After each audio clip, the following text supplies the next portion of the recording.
Hi, this is Shirley from Shirley's World. I'm a little bit late, maybe just a little bit. I was trying to get Spirit to eat, which she did a little bit. She ate some chicken broth and some chicken and a little bit of kibbles.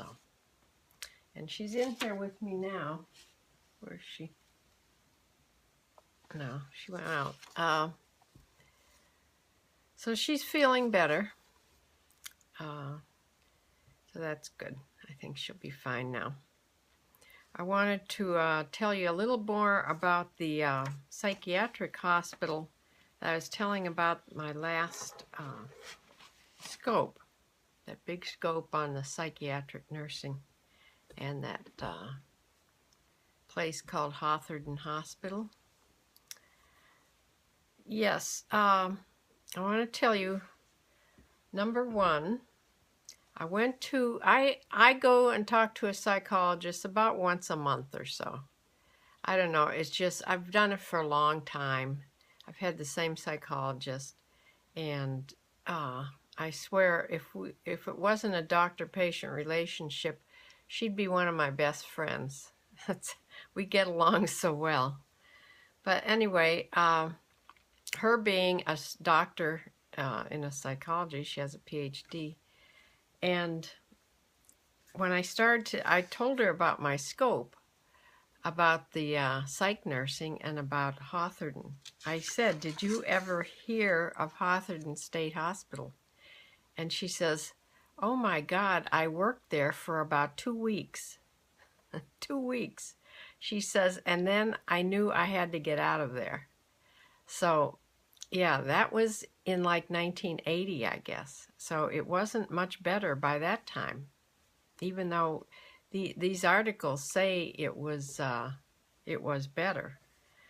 But for those of you who didn't catch my scope on my last scope on the nursing in the psychiatric nursing, my experiences in training, all my scopes are saved on catch.me, and I'm at hoofprints. That's my tag for Twitter, at hoofprints, or maybe you find it under Shirley Corwin, Corwin. I'm not sure how you find it on Catch, but all my scopes are saved on Catch, so you can catch them there if you didn't hear them when I did the scope. This was a couple days ago. So I wanted to tell you, here she worked there for a very, very, very short time, and she knew she had to get out of there. It was because of the conditions and everything else. So I wasn't the only thing, and she hadn't seen the tunnels. She had heard about them, but she never went down there into the tunnels. So she also practiced, I guess, at Columbus State Hospital, and I forget where else she said, but I thought that was such a coincidence that she had been there too and knew about everything I was talking about. So anyway, catch that scope on the psychiatric nursing. One thing that I forgot to add, on the grounds in the back of the hospital, there was a graveyard. It was a graveyard, and some of the graves were marked and some were unmarked. They were just tiny little stones on the ground. And we were told that these are patients that died in the hospital, and they were old. A lot of them were very old. Patients had died at the hospital, and their families never claimed them. Because back then, remember, back when they used to call mental hospitals insane asylums, patients just wanted to be rid of these mentally ill people. And once they got them into a hospital, they sort of just deserted them. I'm sure there were some that didn't, but a lot of them were. and they would die in these hospitals after being there years and years and years. It was a sad, sad situation and a sad, sad place. But I wanted to tell you about the graveyard. Yeah. Hi, Georgia Green Eyes. Thanks for joining. Yeah. You can catch my scopes about nursing, the first ones that I did, on catch.me. All my scopes are saved on Catch. So today I'm going to continue talking about when I first started nurses training, and that was back in the 1960. I started. I was there from 63 to 63 or 4, and I wanted to tell you our dormitory was had been an old apartment house. It was across the street from the hospital. It was called Belmore Hall, and it was, each unit was in suites. I mean, there were 5 rooms. No, 3 rooms, I'm sorry. It held 5 girls, 5 students. One was a single room, and there were 2 rooms that were double rooms. So we were a group of 5 girls, and each suite had the same. So you had your little group, and that you went to school with the whole time you were in nursing. It was nice. I liked the dormitory a lot, even though it was old. It was nice. It had 3 floors.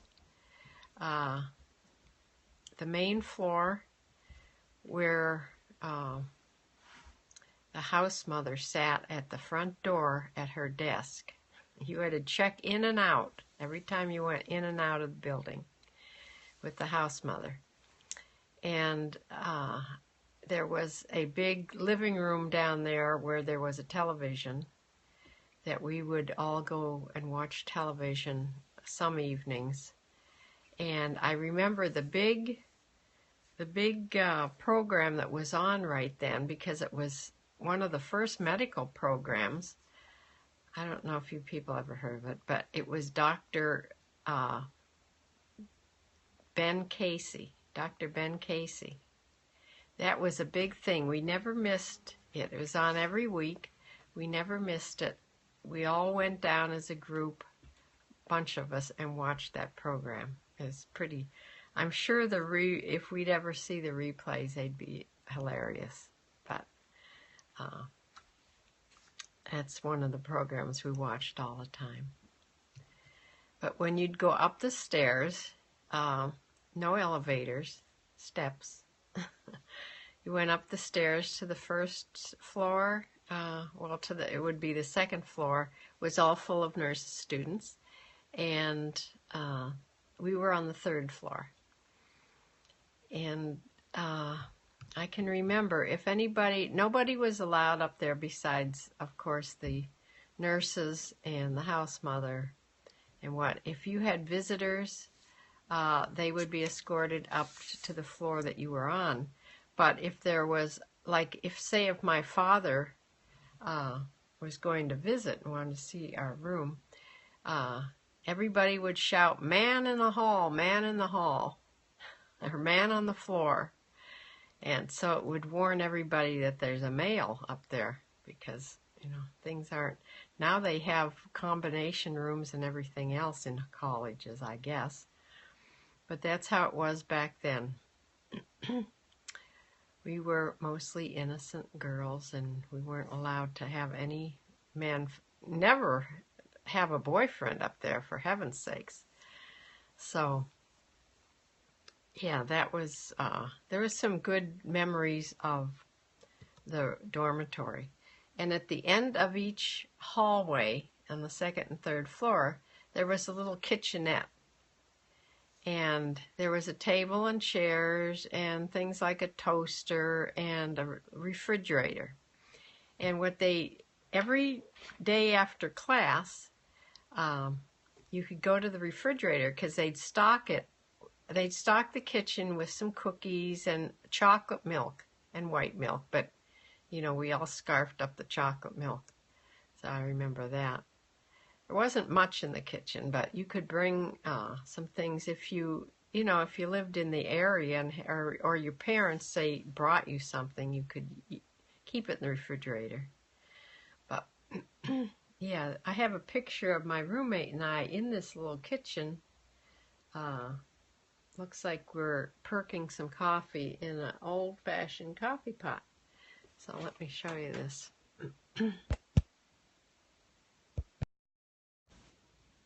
There we are. I'm on the left, and Dolores, my roommate's, on the right. And we were, that was a little kitchen area. It was just small, but it was nice to have. I mean, you could make toast, you'd keep your cereal. We always bought cereal, when we were too busy to get to supper. You can always have a big bowl of cereal. And I do that to this day. When I don't feel like cooking, I just have a big bowl of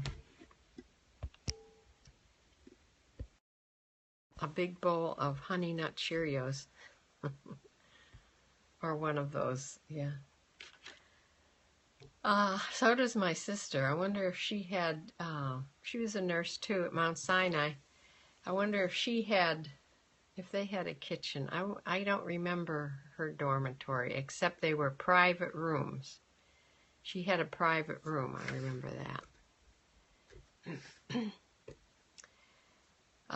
No private rooms here, except for in the suite. The one room was private. And the one that lived in the private room, her name was Patricia Cook. And then my roommate was Dolores Haydock. And in the other room was, let's see if I can remember, Beverly Schroffel and Mary Kellerman.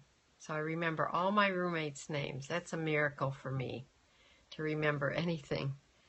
But these pictures and talking about nursing school has brought back a lot of memories for me, which is good because they're mostly good memories,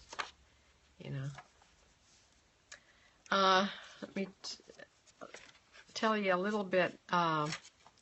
One of the girls in our group, not in our suite, but one of the girls in our class on the same floor that we were good friends with, she was diabetic. So since childhood.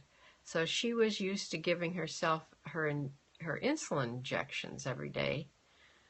And when we were learning to give injections, we did give each other injections in class. I do remember that because they, instead of using just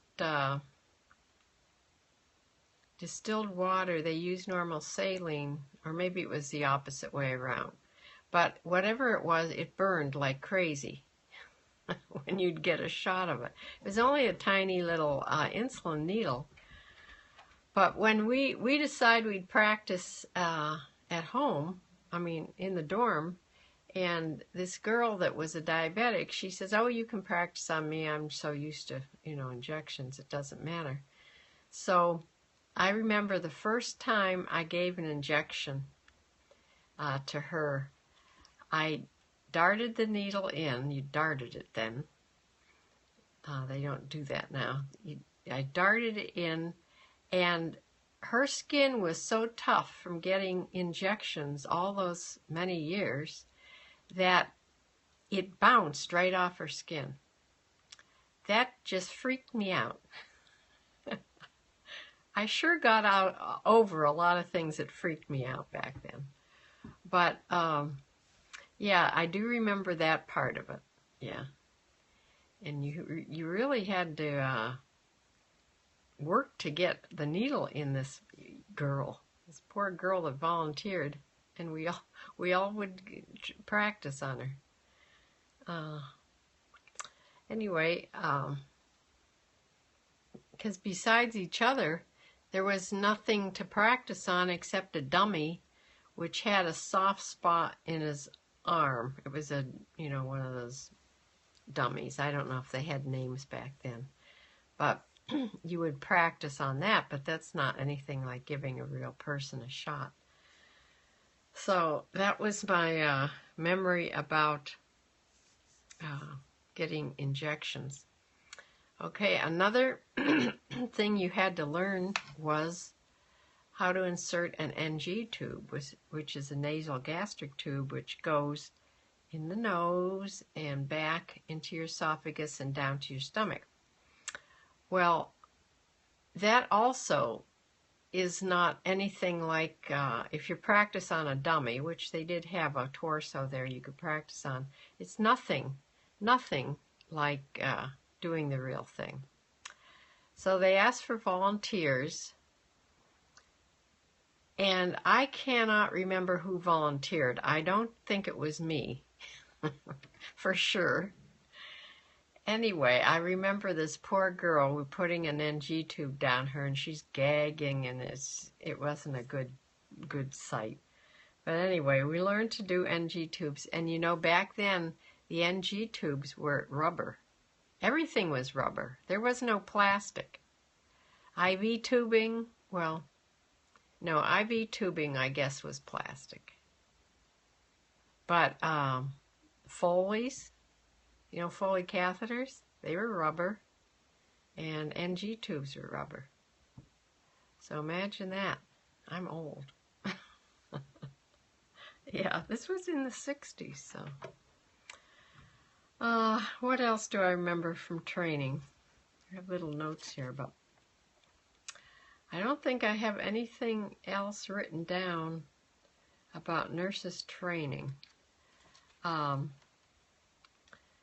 Road Hospital was the first nursing school. It was the first nursing school. It was established in 1884. So very old and very well established. And I think it closed up. The hospital, I don't know when the nursing school closed up. Maybe in the 90s. But the hospital itself just closed up a few years ago. Which everybody in that whole neighborhood was so upset that they were closing this hospital that they depended on, you know, to be there. But I believe it's closed now. I have such an urge to go try to find Hawthorne State Hospital. I don't know if it's still there. Well, it's called now. It was changed the name was changed several times, but it was changed from a mental lunatic asylum. Then they called it Hawthorne, and then they renamed it Cleveland State Mental Hospital. And now my psychologist says it's called Western Reserve. And I think it's just a clinic, maybe a mental health clinic. I don't think there's any patients. But I'm wondering, it was such a huge place that what happened to all those buildings? I mean, most mental hospitals, if you look up the history of mental hospitals, all the buildings, like Columbus State and Athens Hospital, which is also supposed to be haunted, all those hospitals were like little cities in themselves. They were big Gothic-type buildings. I mean, they were... I just wonder who built those. I mean, it must have been the state. But who paid for these buildings? I mean, they were really something on the outside. Inside, not so nice. But I remember Hawthorne State Hospital smelling like Lysol all the time. That's probably why I hate the smell of Lysol, come to think of it. Yeah, disinfectant, that's what you smelled.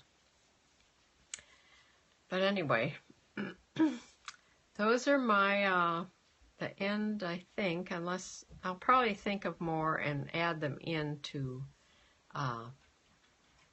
the nursing stories after I graduated. The next nursing stories that I'll tell in the next day or two will be when I started nursing at a hospital, and inside, I think the first hospital I worked at in Cleveland was St. Luke's Hospital. It was a huge hospital. And to tell you the truth, I'm not even sure if it's there anymore. But I remember Cleveland, that hospital. It was very nice and well thought of. And the wards, everything was nice in that hospital. I don't have anything really bad to say about it. But that's where I went to work first, St. Luke's Hospital in Cleveland. And after that, we moved to Parma, and I took off a year or so when my children were born, and then I started working at Parma Hospital, Parma General Hospital in Parma. And that's where I spent most of my career, at that hospital. And the first place I worked were on the floors, I worked on several floors. I worked on a medical floor that was mostly geriatric. I have a lot to say about that. I worked in pediatrics, which I loved. And I tried to, after my second child, Michelle, was born, I tried to get back into pediatrics. There were no openings, so I had to go back to a medical floor. And after that, again, I got to go to the emergency room, which is what I wanted. So I'll tell you all about stories from that era when I come on next. And thank you for joining. Sorry I was late. And thank you for all the replay visitors. I really appreciate it. And I will see you next time. I'll see you tomorrow morning for sure. And in the morning I scope at breakfast time. But I wanted to show you a little spirit. She's in here now. So let me show you her. She's feeling much better this evening. She ate some things, and I think she'll be fine now. She had her chemo yesterday, and, didn't feel so good last night or this morning, but she's going to bounce back and be good again till the next one, which is 3 weeks away. All right, I will close for now and say bye.